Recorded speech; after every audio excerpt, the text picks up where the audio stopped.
Hello po sa inyong lahat mga ka-crypto. Ako po si Pinoy Crypto Trader at sa video na ito ay atin pong pag-uusapan ang tungkol dito kay XRP, kung saan ang sabi po rito ay XRP minimal target at $14 amid imminent monthly engulfing candle close. Kaya yan, meron na pong minimal target price si XRP, kung saan ay ito po ay ang presyong $14. Yan, minimal lamang daw po yan. Pinakamababang price target ni XRP. Kaya ibig sabihin ay meron pang posible pang umakyat ito sa mas mataas na presyo. At kasabay po nito ay meron na po kasing isang nalalapit na nabubuong monthly engulfing candle.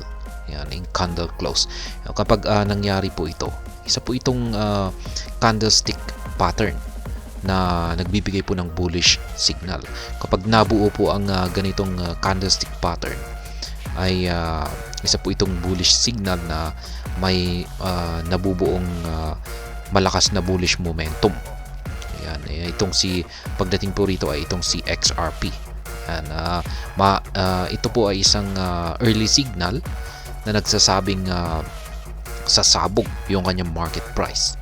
Yan, or may impending rally or nalalapit na malaking pag-angat sa kanyang presyo.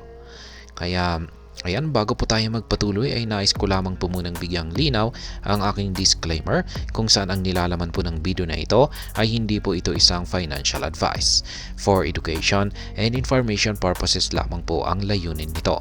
Maliban po dito ay nais ko na rin pong magbigay babala na wala pong kahit anumang group chat ang Pinoy Crypto Trader.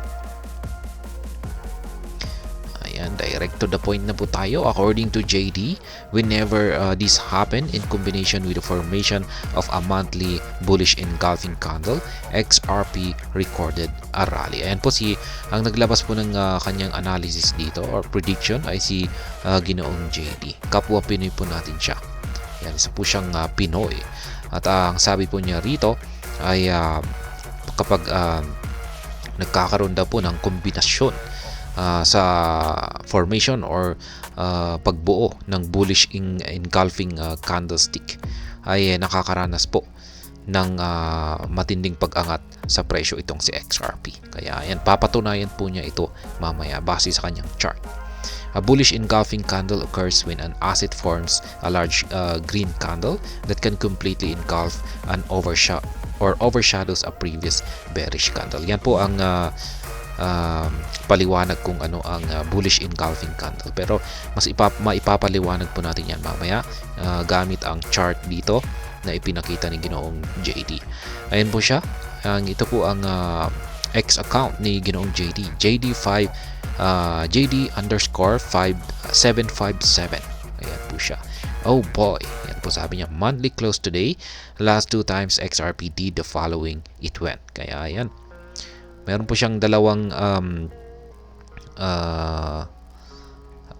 yung kanyang nakitang dahilan rito. Ayan, ayan kung bakit si XRP ay nalalapit po siyang makaranas ng rally or pag-angat. Ayan, meron pong bounce sa kanyang multi-year trend line. At yan na rin, siya ay nagkaroon ng monthly engulfing candle close. Kaya ito po yung kanyang chart. Ayan, puntahan na lamang po natin yung kanyang Twitter. Ayan, yung kanyang official X account po pala kasi pinalitan na yung pangalan na Twitter. Kaya ayan, nakikita po natin dito yung kanyang chart. At ito po yung tinatawag niyang multi-year trend line, yung nandito sa ibaba. Ayan, ito na rin yung trend line po dito sa itaas. Kaya monthly chart time frame po ito. Kaya yan yung ito naman ay yung monthly candlestick natin ay mukhang bumubuo siya ng engulfing candlestick. Kaya ayan, ito po yung nasa paliwanag niya. Ito po ang bullish candlestick. Ayan, ito yung previous, yung kulay red. Ayan, yung kulay red. Ngayon ay yung sumunod na ito, candlestick na ito na kulay green, ay ito po yung bullish engulfing candlestick. Yung condition po rito para masabi natin na ito ay isang bullish candlestick ay dapat na mas malaki yung katawan ng nabuong bullish candlestick. At kumpara dito sa bearish na candlestick, yan, mas malaki. Yan yung kanyang sukat, at ito ay ayan, nasa loob nito. Yung bearish, yung mas maliit na bearish candlestick, yung previous candlestick, ay dapat nasa loob ng or nasa parang in-overshadow niya or tinatakpan ng bagong nabuong bullish candlestick. Kaya yan, malinaw naman po yung illustration dito. Ganyan po ang ganito po yung pattern ng candlestick na tinatawag po nating bullish engulfing. Kaya ayan, kung dahil po sa dalawang bagay na ito, ayan, yung pagbabounce ng market na XRP dito sa multi-year trend line, at saka ang pagkakabuo ng monthly engulfing candle close, yan po ang siyang magdudulot sa pag-angat ng presyo ng XRP. Ayan, meron po siyang paliwanag dito. The first time XRP recorded a combination of the ascending trend line retest and a bullish engulfing candle was in July 2014. Kaya yan, XRP seeks to repeat history. Kaya mukhang mauulit daw po yung naging past performance ni XRP dito. At yan nga, yung huling yung pinakaunang nabuo ang isang bullish candlestick ay nitong nakalipas na taong 2014, at ito nga yun. Ito yung pinakauna. Ayan, nakikita natin dito na ayan, kumpara po natin yung nabuong bullish engulfing ay ayan, mas malaki kumpara dito sa previous na bearish candlestick. Kaya kasunod po niyan ay sumabog po yung market price ng XRP. Nakaranas siya ng price rally. At ngayon ay dito na rin po. Ito naman po ay mga taong 2017 po yan. Ayan, dito po yan.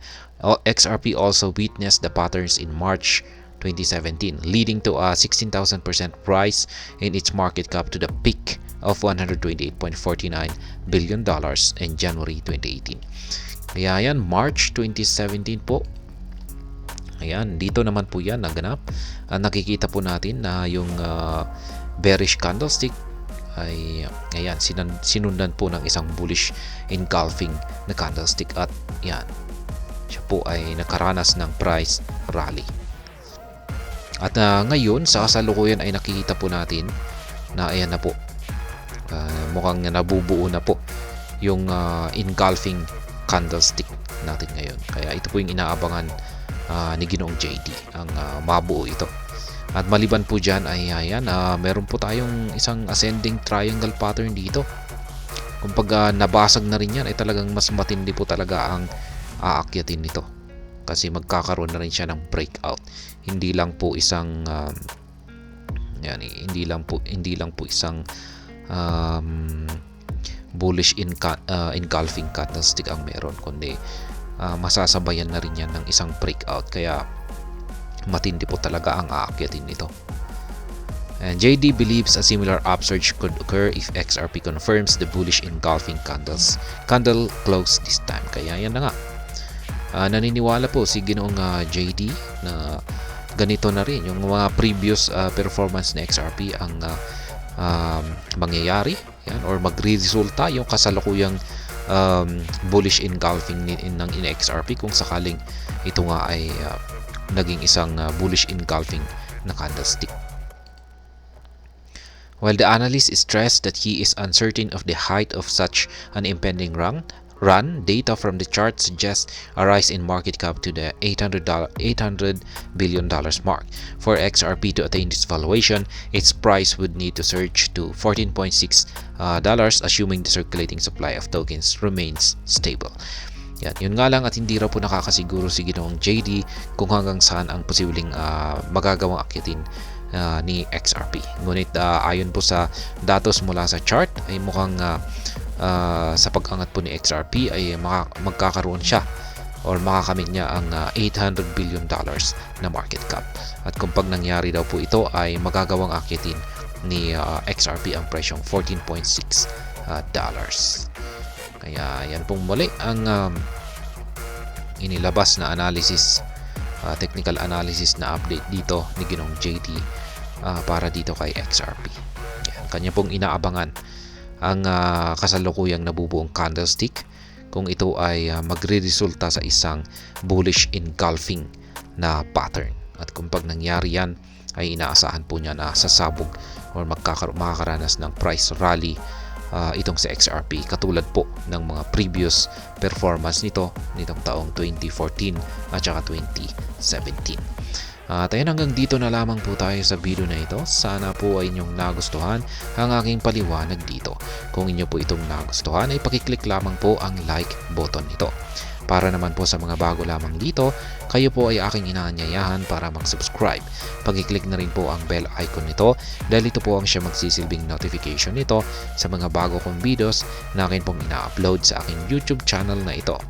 Marami pong salamat sa panonood, ingat po tayo lagi at God bless po sa ating lahat.